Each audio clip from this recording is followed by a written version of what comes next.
Hey everyone, I want to be a bit honest, and it's not something that I like to talk about, is this kind of thing very often. My dog's snoring, sorry.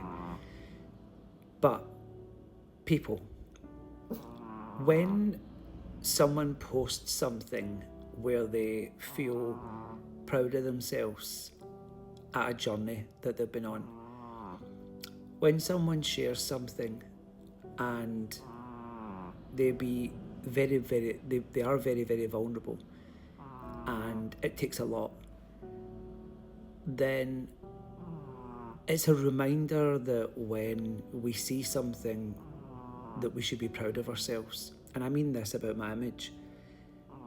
I was not someone who spoke about my weight. I wasn't someone who spoke about how I felt, about how that weight made me feel and how that weight affected me in other ways. And I'm going to be very honest about this. So, I fractured my skull when I was 10 and I nearly died. I was blind and I was paralysed because of that. Thank goodness that left. But it was a scary time. So I still remember what it was like to be blind, and I still remember what it was like to be paralysed. It was not a nice sensation.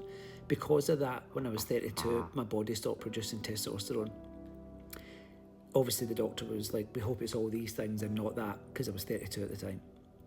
So, 11 years later, we've slowly managed to get the levels to be anything beyond 3.2-ish. The lowest they want the hormone level in the body to be is 11. And I was sitting around 1.3, 1.6, 1.9, 2.1. Those were like the kind of varied numbers. They couldn't get it. And what was happening was, because I was so overweight, that the testosterone going into my body was being absorbed so quickly, and multiple consultants, they were like, we don't know why your body's doing this. They were looking at, having a meeting to find out why. So anyway, as the hormone was going in and being absorbed very quickly, because I was so overweight, the hormone wasn't working. So it was a vicious cycle of the hormone not working, not being absorbed in the body, causing me other health problems. And also, because of that cycle, the hormone was being converted to estrogen. So I then mortifyingly started to develop quite prominent breast tissue, which was why then I did not in any way wear bright colours by the end of my big weight journey. And so from that, along that journey, it was something that was extremely difficult for me to look at. And so I was considering going overseas to have surgery, and my partner Andrew had said to me at the time, maybe what you should do is look at a non-surgical route first.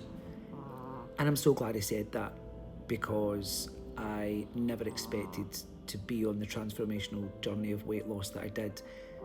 But what happened was the hormone levels are now at 18.3, I think, is the latest test. And I have to be tested every 3 months for that.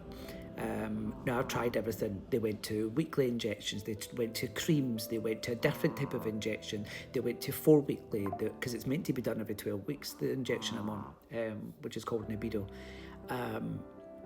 So I've tried everything, all different types, different strengths, different frequencies. They tried everything.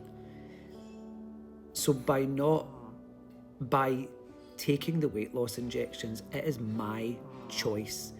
This is my profile, this is my page, and I can post what I want. And to have people private message or comment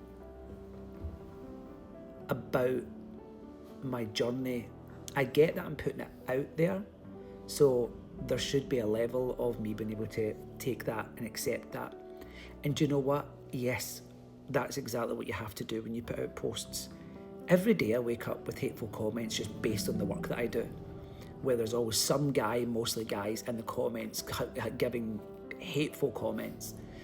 One of the worst ones I ever got was the guy hoped I got spinal cancer and died a slow death because I shared a motivational post. I'm quite sure that most of you go to work and don't deal with hateful comments. like that or every day. And if you do, I am so sorry. I know how it feels. But the reason I'm sharing this and I'm being extremely vulnerable in this is because when there is certain days, 95% of the time I brush it off. It doesn't bother me. It's fine. I don't respond. I just block. But there is days where I'm human, like every one of you, and my feelings get hurt. And you then become self-deprecating and you go back to that vicious cycle of, eating crap food and not getting up and getting dressed and not, it says me, my dressing down, and not doing things that are positive. And I try to be transformational in everything that I do, that for my own self, and hope that that is infectious to other people, to make them see how beautiful and amazing and wonderful that they are. And then people say that, my posts, the people are being negative. It's their opinion, so they're allowed. And it's like, I don't come to your door and shit. And I've never done anything online to intentionally hurt anyone. Never. If anything, I'm more hurtful to my own self than I am to anyone else. All I ever want to do is build people up. And so maybe sometimes having a private conversation with someone that's not public, to open a dialogue where someone can maybe talk a little bit. So I took to this point, to this video, to all of the reasons why I started a weight loss journey, but also my body doesn't filter the triglycerides like everybody else. Triglycerides is the measurement of fat within the bloodstream. The level should be no higher than, don't quote me, I believe it should be 1.9. I was 9.96. The doctor said they didn't know why I didn't have a heart attack. That comes into it with cholesterol, which cholesterol was like 6.7 point something. So anyway, I took the weight loss journey to be something that was for me, that I could then change my health. And at no point has anyone ever said anything more hateful than to my own self. And so I shared a motivational video about being the most amazing, and by having your phone in your hand and just creating and changing your life by sharing your life. And I thought, but I'm hiding away from doing this video, worried about the backlash. And I thought, no, George, you have to stand by your words and say to people, share your life, share your story. Maybe one other person is battling that, because by the way, there's so little to find on men having hormone issues who are young and who are not transitioning from one gender to the next. Is that the right way we say it? From one gender to the next? Transitioning from female to male is someone that would be taking testosterone. Sorry if I said that wrong. I hope I didn't get that wrong. But all of the stuff on the injections are all mainly about people who are transitioning. And so I thought, it was the nurse when I was getting my injection the other day, and she said to me, I was telling her what happened and why I'm so young, and she's like, funny enough, she went, there's not many people who are at your side of things. A lot of older people or people transitioning. There's not a lot of young people who've had it since they were 32. So, because it worked for a long time and then it stopped working because I gained so much weight. Never did I think my body would, that your body can be addicted to estrogen.